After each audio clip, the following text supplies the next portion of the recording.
संग की जय।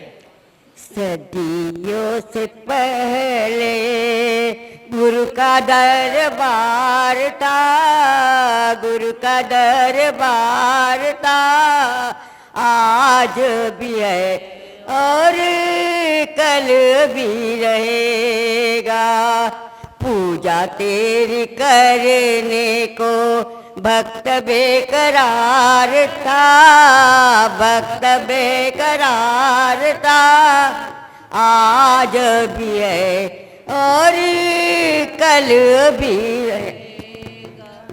गुरु जाया ना करो, गुरु मेरी जान निकलती है, हम रोते रहते हैं, गुरु तेरी याद सताती है। घड़ी के पल पल में गुरु का इंतजार था, गुरु का इंतजार था, आज भी है और कल भी रहेगा। मेरे मन के भावों में मधुर झंकार गुरु से है, और भक्तों की खुशियाँ सारा संसार गुरु से है।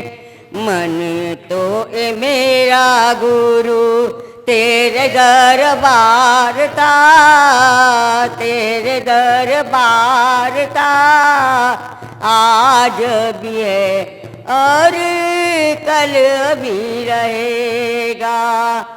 दरबार की राहों में कहो तो भाव बिछाऊं मैं, यह संदेशा प्यारा सारे जग को सुनाऊं मैं। जियो और जीने दो का संदेश प्यारा था, संदेश प्यारा था, आज भी है और कल भी रहेगा, और कल भी रहेगा। अरे आ जाओ, अच्छा लगा। जयकारा गुरुदेव का। आचार्य भगवान गुरु और श्री विनम्र सागर जी महामुनि राज की।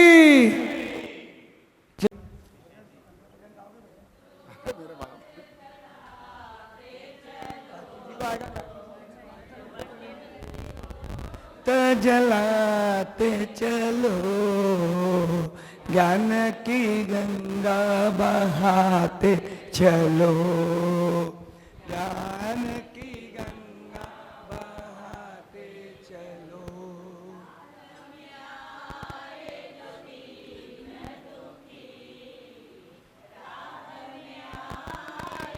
दीन दुखी सबको गले से लगाते चलो, ज्ञान की गंगा बहाते चलो। जयकारा गुरुदेव का।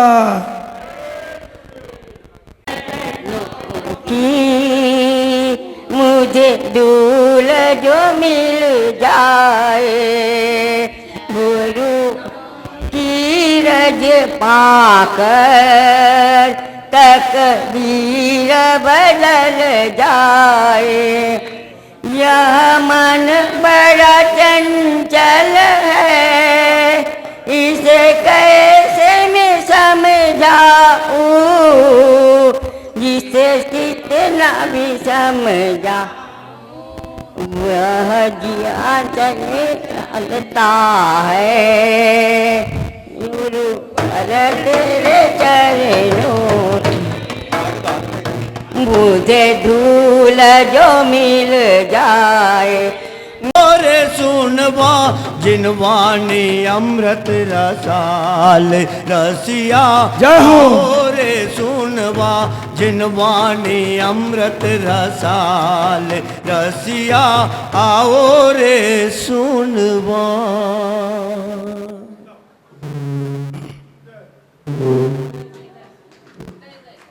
जय जय गुरुदेव। ओम नमो अरिहंतार्णम,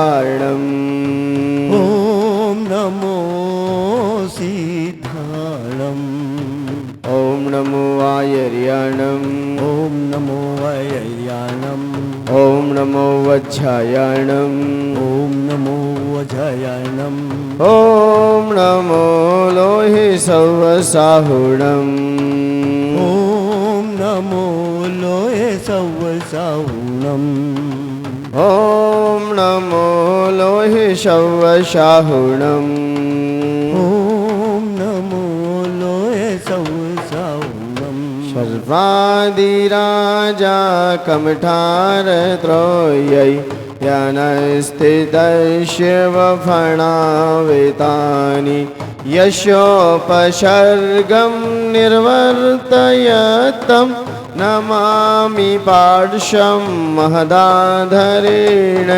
नमामि पार्श्वं महदाधरेण नमामि पार्श्वं महदाधरेण गुरवः पान्तनो नित्यं ज्ञानदर्शननायकः चारित्राणगम्भीरः मोक्षमार्गोपदेशकः सरस्वती नमस्तुभ्यं वरदे कामरूपिणी विद्यारम्भं करिष्यामि सिद्धिर्भवतु मे सदा सिद्धिर्भवतु मे सदा।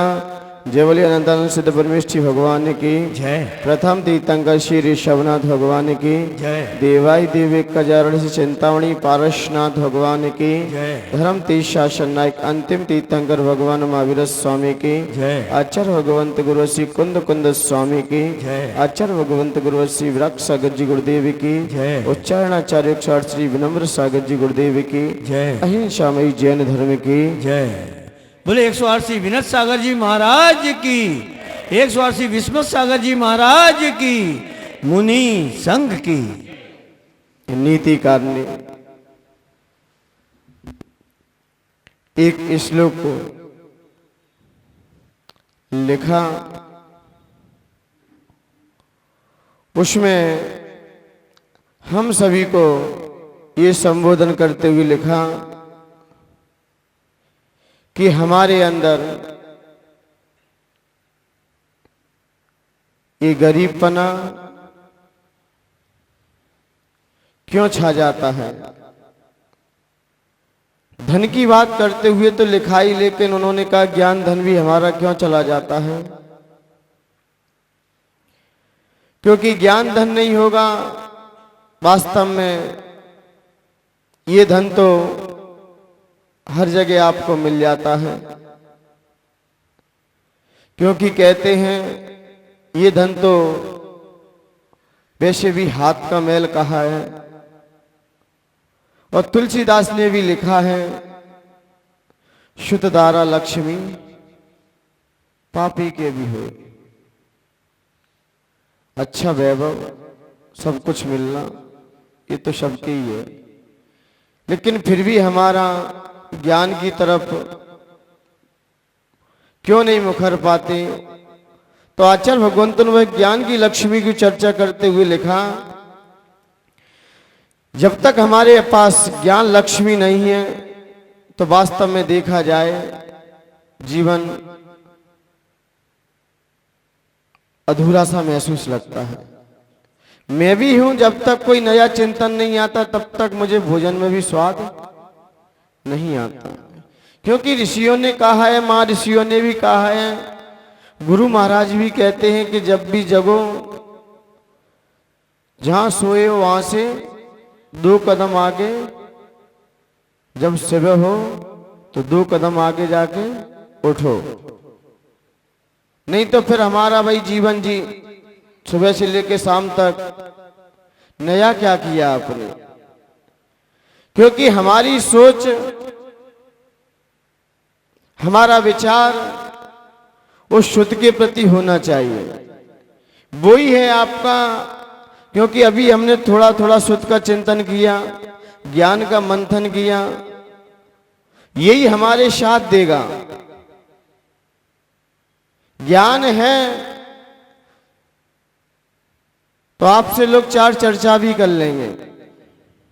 ज्ञान नहीं है तो लोग किनारा करके भागते हैं, और आपसे भी प्रीति कर रहे हैं तो कहीं ना कोई अपेक्षाएं हैं, लेकिन ज्ञानियों से अपेक्षा नहीं रहती। या तो आत्म उत्थान की चिंतन विचारक, तो चाणक्य नीति में भी उस ज्ञान लक्ष्मी के लिए शुद्ध के विषय में चर्चा करते हुए चाणक्य ने भी अपनी कुछ नीतियां लिखी हैं। उन्होंने कारिका लिखी, कुचेलिनम दंत मलोपधारिकणम वहिष्णम निष्ठुर्वाषणम चा सूर्योदय चास्तमिते सैनम विमुच्यते श्री यदि लक्ष्यपाणी चक्रपारिणी। वह विष्णु भी रुष्ट हो जाते हैं। किससे? वह विष्णु भी उस लक्ष्मी से रुष्ट हो जाते हैं। विष्णु रुष्ट होते कि लक्ष्मी रुष्ट होती है? वह लक्ष्मी रुष्ट होकर चली जाती विष्णु के पास से भी। कैसा? कुचेले नम, मेले कुचेले कपड़ा पहनने वाले।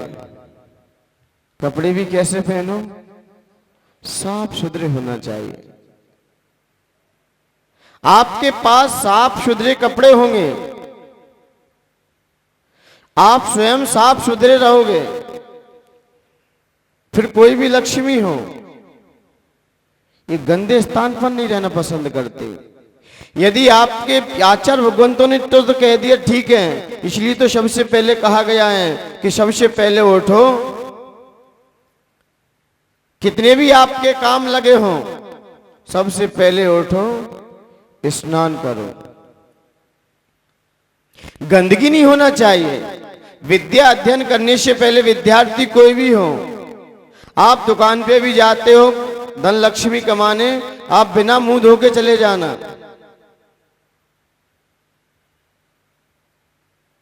बिना मुंह धो के चले जाना तो ग्राहक क्या कहेगा? आंखों में क्या आ रहा है? बाल बिखरे पड़े हैं। पहले आचार्य भगवंतों ने क्या कहा? चाणक्य नीति में क्या कहा? कुचेलिनम, मेले कुचेले नहीं होना चाहिए। फिर किसी से भी, शरीर से भी आपका प्रशस्ता होना चाहिए। इसलिए सबसे पहले उठो, स्नान करो। सबसे पहले उठो, सबसे पहले उठते ही हमें स्नान करना चाहिए। कितने भी काम हो, 1000 काम लगे छोड़ दो, कोई जरूरत नहीं है। सबसे पहले उठो, स्नान करो। बोले स्नान क्यों करना चाहिए? आप यदि स्नान करोगे, बोले मुराद तो स्नान करते ही नहीं है तो क्या होता है? लेकिन वहां रत्नात्रय पवित्र थे। मुराज का शरीर रत्नात्रय से पवित्र है, लेकिन फिर भी उठते हैं तो मंत्र स्नान करते। ये नहीं मुराज कितने भी उठे सबसे पहले हाथ पैर तो शुद्धि कर ही लेते हैं, सीधे पुस्तक नहीं छूते, वायु शुद्धि तो कर ही लेंगे। उनके लिए भी वायु शुद्धि बताई है। सबसे पहले मुराज उठते हैं, अपने हाथ धोते हैं और मुंह धोते हैं, वायु शुद्धि करके फिर मां जिनवाणी को स्पर्श करते हैं, सीधा नहीं करते। और फिर उसके बाद मंत्र शुद्धि करते हैं। तब कहीं जाके वह रात्रि स्वाध्याय प्रतिष्ठापन, रात्रि प्रतिगमन और सामायिक फिर करते हैं। उनके लिए भी शुद्धि बताई है। इसलिए सबसे पहले उठो, स्नान करो। लोग कहते हैं ये शरीर तो क्या धोना है इसका। आपने रेशम का धागा अपने यहां क्या माना गया है? पवित्र माना गया है। क्या माना गया है? रेशम का धागा नहीं माना गया है। पैराशूट का नहीं माना। थैली आप सोले के कपड़े रख के ले आते हो, थैली में पहनते कि नहीं पहनते? प्लास्टिक की थैली है, प्लास्टिक की थैली में शोले के कपड़े रखे हैं। चलो आप प्लास्टिक अपनी तरफ से शुद्ध मान लीजिए, वैसे तो मैं नहीं मानूंगा क्योंकि आप लोग मानते हो। प्लास्टिक की थैली में शोले के कपड़े रख के ले आए अचार, और अपन उससे चेंज कर लेते हैं। प्लास्टिक की थैली के यदि आप कपड़े शुद्ध मानते हो, माना कि और प्लास्टिक की थैली में हम कोई मल आदि भर दें, फिर आपको कहने से छू के वहां रखाओ, तो आप रखने जाओगे कि नहीं जाओगे? रख तो आओगे, लेकिन आपका भाव क्या होगा? स्नान तो कर ही लो। क्यों? प्लास्टिक तो शुद्ध है ना, है? क्या चीज? वो अशुद्ध है, लेकिन शुद्ध कपड़े तो शुद्ध कपड़े रखे वो चल सकते हैं। हम कितना भी, तो यही आचार्य भगवंत कह रहे हैं, आप लोगों के तर्क भी उठेंगे। क्या उठेंगे? कि शरीर तो बचपन से ही अशुद्ध है, अब इसकी क्या शुद्धि करें? इसकी शुद्धि करने से क्या होगा? यदि आप थैली को लेके जाते हो, मल आदि भरा उसमें, और आपने कहीं रख दी, तो आप क्या कहोगे? अब मैं कोई चीज नहीं छूंगा, क्या? जब तक स्नान ना कर लो। आएगा कि नहीं आएगा? तो यही तो शरीर में है। शरीर में क्या भरा है? फिर भी हम इसको क्या लेके मानते हैं? क्या मानते हैं? लेकिन आचार्य भगवंतों ने और भी चर्चा करते हुए कहा है कि भले ही आपके अंदर आए, लेकिन हमारा शरीर किससे शुद्ध होता है? किससे होता है? मन पवित्र होना चाहिए, लेकिन मन पवित्र से पहले तन भी पवित्र रखना चाहिए। तन की शुद्धि भी जरूरी है, तन की शुद्धि भी जरूरी है।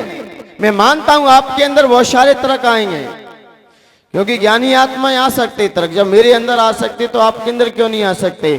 फिर भी आचार्य भगवंतों ने कहा है वायु शुद्धि कीजिए, वायु शुद्धि कर कर उस पवित्र आत्मा का स्मरण कीजिए। उस पवित्र आत्मा का स्मरण जैसे ही आएगा, जब तक आपके अंदर से वायु शुद्धि नहीं आएगी, तब तक आपके अंदर पवित्रता भी नहीं आ सकती। पवित्रता जब आती है जब हमारे अंदर वायु शुद्धि हो। पहले वायु शुद्धि जरूरी है श्रावकों के लिए, और वायु शुद्धि देखी जाए संतों के लिए भी जरूरी है, दोनों के लिए बताइए। वायु शुद्धि आप मंदिर में जब भी जाते हैं तो क्या बोलते हो? महाराज जी आप क्या करो? चर्या के लिए जाते हो, क्या कहते हो? क्या कहते हो? शुद्धि करो। तो मुनराज भी शुद्धि करते हैं। भगवान को छूना है या मां जन्मानी का स्पर्श करना है, तो पहले वो हाथ धो लेते हैं। आचार्य विशुद्ध सागर जी हैं, जब मेरी उनसे एक बार चर्चा हुई थी, बैठे थे हम लोग, उन्होंने एक अच्छा तर्क दिया। बोले जब हम भोजन करते हैं, क्या जब हम आहार लेने जाते हैं, तब तो बेसन आदि से हम अपने हाथ धोते हैं। धोते कि नहीं धोते? करते कि नहीं शुद्धि? और मां जन्मानी का रसपान करते हो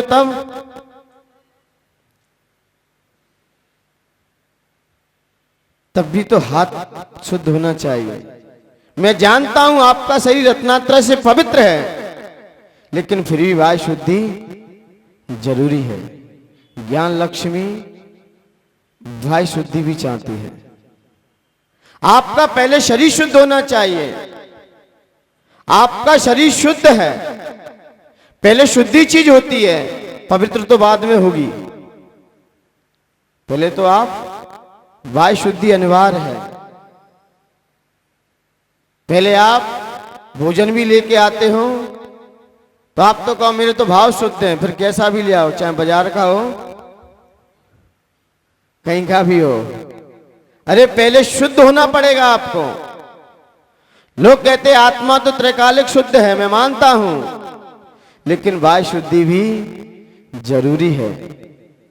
वायु शुद्धि ही हमारे भावों की शुद्धि करेगी और भावों की शुद्धि ही हमें अंधता हमारे अंदर पवित्रता प्रवेश ले आएगी, विशुद्धि बढ़ाएगी आपकी। इसलिए आचार्य भगवंतों ने कहा वायु शुद्धि होना अनिवार्य है। मैले कुचेले कपड़े नहीं होना चाहिए। आपने देखे ना, जब ससुराल जाएंगे तब देखना कपड़े कैसे पहन के जाएंगे पुरुष लोग। तो भगवान का अभिषेक करना हो तो कपड़े पोंछा भी फैल जाएगा महिलाओं का। ऐसे कपड़े से महिलाएं पोंछा भी नहीं लगाती घर का, जितना लोग अभिषेक करने में पुरुष लोग कपड़े पहन लेते। एक महिला घर से आई बड़े अष्टद्रव हाथ में लेकर, और जैसे ही लेके आई और जिनेंद्र भगवान की अर्चना कर रही थी। हमने कहा आपके स्वामी जी कहाँ हैं? बोले वे खड़े हैं। वाह, कपड़े देखे जब उनके। हमने कहा आपके घर पे ऐसा पहुंचा भी होगा? बोले पहुंचा भी बिल्कुल साफ रहता है, ड्राइंग होके आता है फिर लगता है रूम में। हमने ये कपड़े, बोले कितना भी इन्हें समझाओ मानते कहाँ हैं। तो कपड़े कैसे होना चाहिए? साफ सुथरे होना चाहिए। हम उस पवित्र आत्मा का स्पर्श कर रहे हैं उन विशुद्ध भावों के साथ, लेकिन हमारे कपड़े भी कैसे होना चाहिए? साफ होने चाहिए, फटे भी नहीं होना चाहिए। फटे पुराने कपड़े भी, जीर्ण शीर्ण कपड़े भी नहीं होना चाहिए। यदि जीर्ण शीर्ण कपड़े हैं, आप ज्ञान लक्ष्मी आप तक खुश नहीं रहेगी। ज्ञान लक्ष्मी क्या आप तक खुश नहीं रहेगी। इसलिए आचार्य भगवंतों ने कहा है कि पहले कुचेलिनम, हमारा शरीर और हमारे वस्त्र आदि भी अच्छे होने चाहिए, शुद्धता होना चाहिए। कितना भी हो लेकिन फिर भी हमें, क्योंकि यदि कहा जाए शुद्धता का होना, पवित्रता का होना, निर्मलता का होना अति आवश्यक है। आवश्यक ही नहीं, बहुत महत्वपूर्ण है। पहले घर को शुद्ध करो, उसके बाद पवित्र होगा। और जब पवित्र होगा तब कहीं जाकर वहां पर सुहावन का वास होगा। तब कहीं वहां पर सुहावनता आएगी हमारे अंदर, खुशहाल रहेगा आपका जीवन। तो पहले घर को शुद्ध किया जाता है। घर का मतलब अपना देह, अपना शरीर। इसलिए आचार्य भगवंतों ने तब कहीं जाके वह परमात्मा आपके घर पर आ पाता है। जब तक घर में शुद्ध भोजन नहीं होगा और स्वयं शुद्धता को धारण नहीं करेंगे, तब तक कोई पवित्र आत्मा भी आपके घर में प्रवेश नहीं कर सकती। क्या कर जाएगी? पहले वायु शुद्धि होने से ही वह पवित्र आत्मा प्रवेश करती है। तो ऐसे ही हमारी वायु शुद्धि भी जरूरी है। मैले कुचेले कपड़े ना हो, शरीर भी स्वस्थ रहे। दंत मलोप धारणम, दंत मलोप धारणम का मतलब है हमारे अंग भी कैसे होना चाहिए, दांत कैसे होना चाहिए। प्रगति ने दिए मोती जैसे, प्रगति ने कैसे दिए दांत, और आपने कैसे कर लिए? तो दंत धोवन का ये मतलब नहीं सिर्फ दांत ही धोना, पूरे शरीर से है। आंख भी अपनी, जब ज्ञान का उपकरण होता है, इसलिए तो मुनिराज जब क्या करते हैं, यदि हाल लेते तो पहले शरीर स्वस्थ होना चाहिए। जुकाम भी हो, कम सुनाई देता हो, आंखों से कम दिखाई देता हो, आंखों से कीचड़ आता हो, इनको बाहर कर देते। क्यों करते हैं? शुद्धता का ध्यान रखो। छींक भी किसी को ज्यादा आती है, बाहर कर देते। क्यों कर दिया? इसलिए शास्त्र की गद्दी पे वही बैठते हैं। कौन? शरीर से स्वस्थ होना चाहिए। तो ये दंत मलोप धारणम। फिर किसी प्रकार का हमारा कोई भी अंग हो, शरीर का कोई भी पार्ट हो, वो सब कैसा होना चाहिए? शुद्ध होना चाहिए, साफ सुथरा होना चाहिए। यदि हमारा साफ सुथरा नहीं है तो आचार्य भगवंत कहते हैं आपके अंदर बहुत सारे अवगुणों का प्रवेश हो जाएगा। हमारे शरीर में किसी प्रकार की नशीले पदार्थों का सेवन नहीं होना चाहिए। ज्ञान लक्ष्मी आपसे रूठ जाएगी। ज्ञान लक्ष्मी तो छोड़ो, धन लक्ष्मी भी आपका किनारा कर जाएगी यदि आप नशे में डूबे रहते हो। नशे में रहने से हमारे बुद्धि का विकास रुकता है। सज्जन लोग की संगति टूट जाती है हमारी।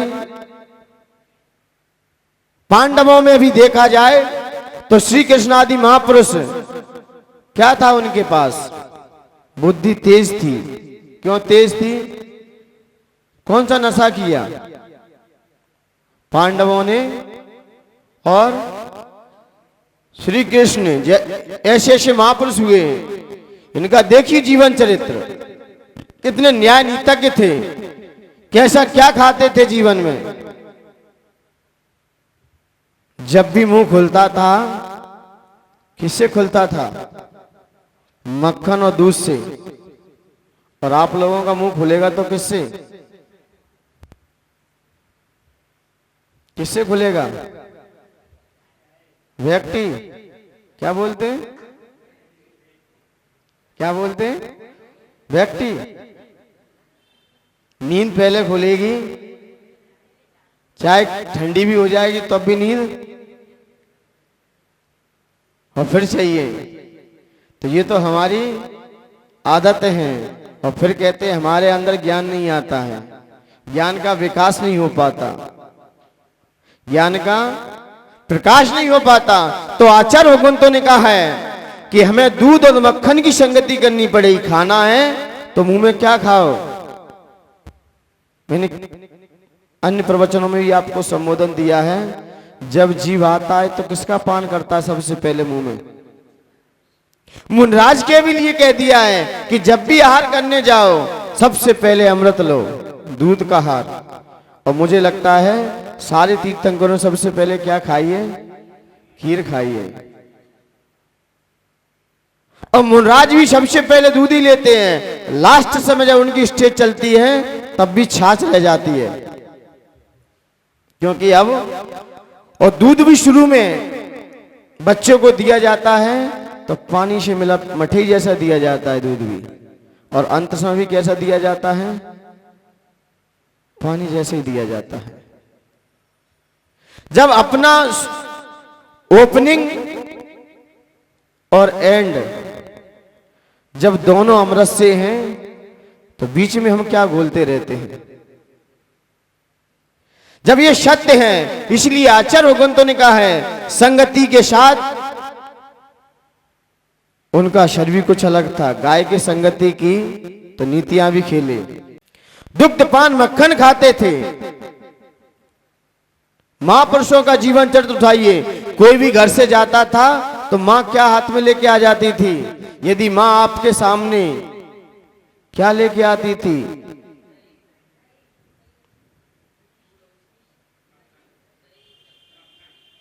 मक्खन या दही सबसे पहले हाथ में। जब मैंने मथुरा चतुर्मास किया सन 2020 का, तो वहां के लोगों की आदत थी मैं आहार लेने जाऊं सबसे पहले मक्खन लेके आ जाए, क्योंकि मथुरा में यही फेमस है।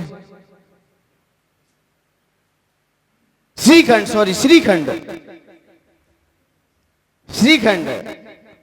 और इतना फेंटते सबसे पहले वही देते थे। हमने कि ये क्यों? बोले यहां जब भी कोई संत महात्मा आते हैं तो सबसे पहले श्रीखंड का ही स्वागत किया जाता है, कोई भी आए उधर साइड, क्योंकि वह ब्रज भूमि है। कौन सी भूमि है? ब्रज भूमि है। आगरा तक ब्रज भूमि टच करती है, धौलपुर तक ब्रज भूमि टच कर जाती है, इसके बाद चेंज हो जाएगा, पूरा ब्रज भूमि है। मैंने देखा सबसे पहले श्रीखंड, और इतना खाया मैं खाना ही भूल गया। सबसे पहले मैंने कहा ये क्यों? उनकी मैं तो सबसे पहले दाल रोटी लेता हूं। नहीं महाराज जी, 1 चम्मच सबसे पहले। क्यों? ये श्री कृष्ण की भूमि है। जैसा खाओ अन्न वैसा होए मन। वो हमारे महापुरुष रहे हैं, एक आदर्श जीवन रहा है उनका। तो इसलिए सबसे पहले मुंह में डालो। तीर्थंकरों ने सबसे पहले क्या खाया था? क्या खाया था? खीर खाई थी। तो आप भी सबसे पहले अपना मुंह खोलो। सबसे पहले यदि माँ दूध का गिलास लेके सामने आ जाए, मक्खन लेके आ जाए सबसे पहले, तो आप अपने जीवन को धन्यवाद दो कि आज मेरा मंगल ही मंगल है। और चाहे कोई सामने ले आ दे तो अपनी किस्मत पे जोड़ दो कि आज मेरी किस्मत कैसी फूट गई। कोई चाय सामने आ जाए और क्या, एक किसी नीतिकार ने कहा यदि महिलाएं इतना मुंह बनाती हैं, एक छोटा सा पैक बना के ले आ दें तो पुरुष हमेशा खुश रहे।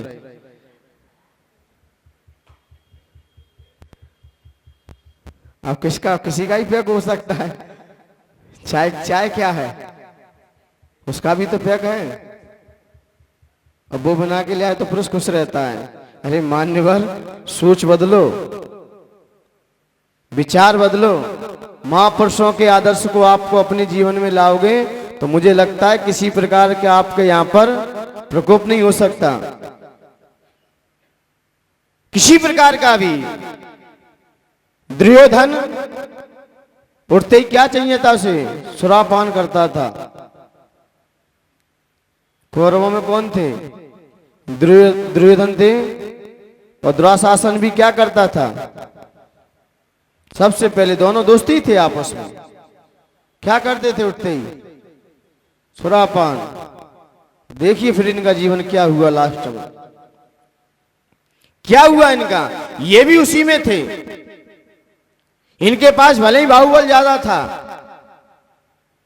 बाहुबल ज्यादा होने के कारण भी दुराशासन जैसे और दुर्योधन जैसे भी इनकी संगति देखिए। दुराशासन भी पीता था और नशे में ही आसक्त रहता था।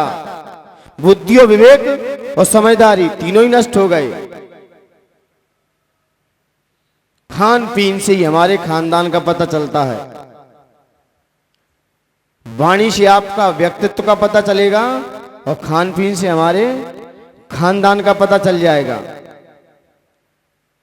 हम क्या खाते हैं, क्या पीते हैं, इसलिए खान पीन पे भी ध्यान दें। शरीर से जैसा खाओगे वैसे ही आपकी बुद्धि का विकास होगा, वैसा ही होगा। उठाइए महापुरुषों का जीवन, उठाइए सारे महापुरुषों का जीवन। किसी भी होटल में नहीं गए, जब भी खाते थे अपने घर पे खाते थे। महापुरुषों का मैंने जीवन देखा है, कभी उन्हें खाते हुए नहीं देख सकते आप लोग। खाने से भी नजर लगती है। कई चीजों का हमें मजबूरी में छोड़ना पड़ता है। आचार्य भगवंतों का कोई नियम रहते हैं। यदि हम शुरुआत में ही रबड़ी आदि ले लें तो देखने वालों के लोगों की हाय पड़ सकती है एकदम कि हाय। सबसे पहले रबड़ी खींचते हैं महाराज जी, तो ये हाई एकदम पड़ती है। देने वाले के अंदर नहीं पड़ती, बार बार देखने के वाले पड़ जाएगी हाय। और ये वही जो आहार गया है, अब वो औषधि नहीं बनेगा, वो दूसरी चीज बन जाएगी। फिर वो माँ भी अपने बच्चों को दूध पिलाती है, चेहरा ढक लेती है।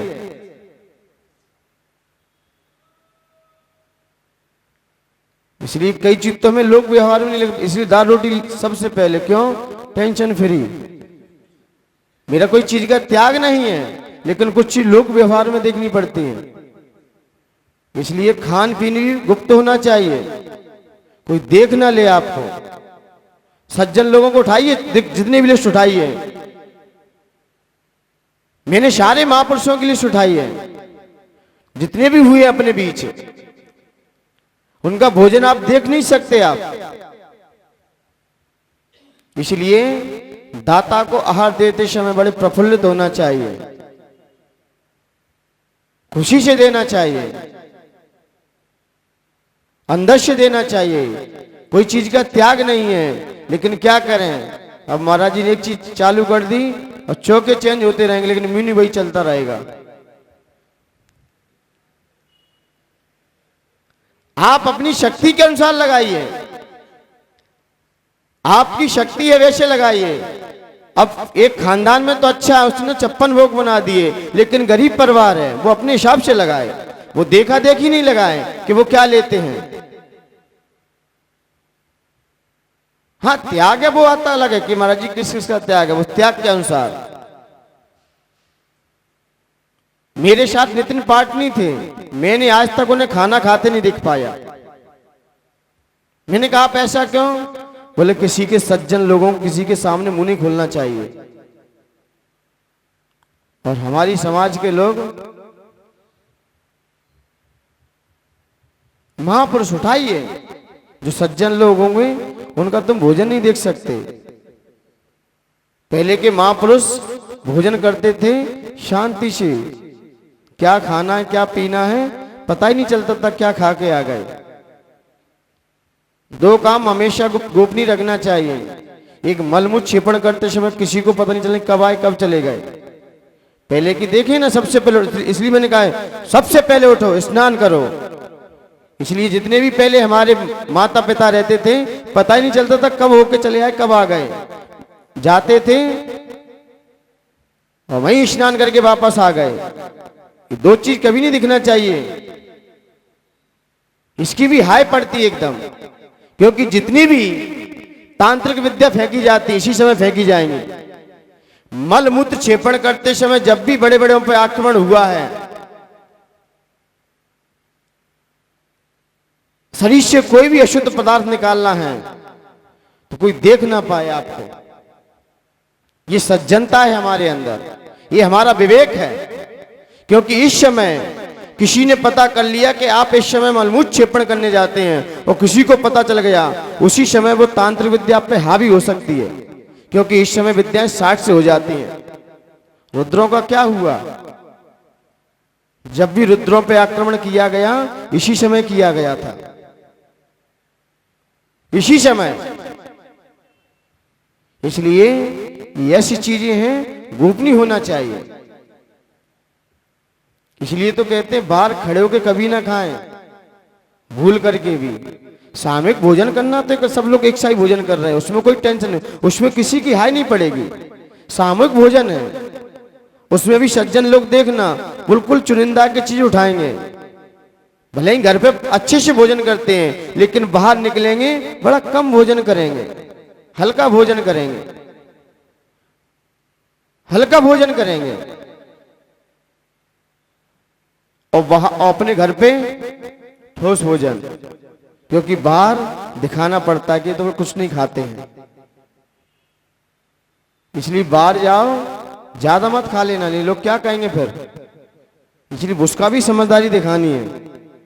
घर पे कैसा भी कर लो आप भोजन, लेकिन बाहर जाओ बड़े लिमिट से उठाना विषयों को, नहीं फिर लोग क्या निगाह में कहते हैं, कई दिन के भूखे चले आए। तो बड़ी सभ्यता से, इसलिए भोजन करने का भी तरीका है। तो यही तो हमारे ज्ञान का, यही तो ज्ञान का विषय रहता है। ज्ञानी व्यक्ति बड़ी समझ की नीति से खेलता है। जितने राजनेता होते हैं, जितने भी बड़े बड़े आज पोस्ट पे बैठे हैं, देखना इनका विवेक कैसे जगता है। भले ही आपने भोजन रखा है, देखना इनका नीति कितनी खेलते हैं। भले ही आपने 4 गुलाब जामुन रख दिए प्लेट में, नमकीन रख दी, लेकिन कभी साफ करके नहीं आएंगे वो। और भूख इतनी है कि 8 रख दो तुम।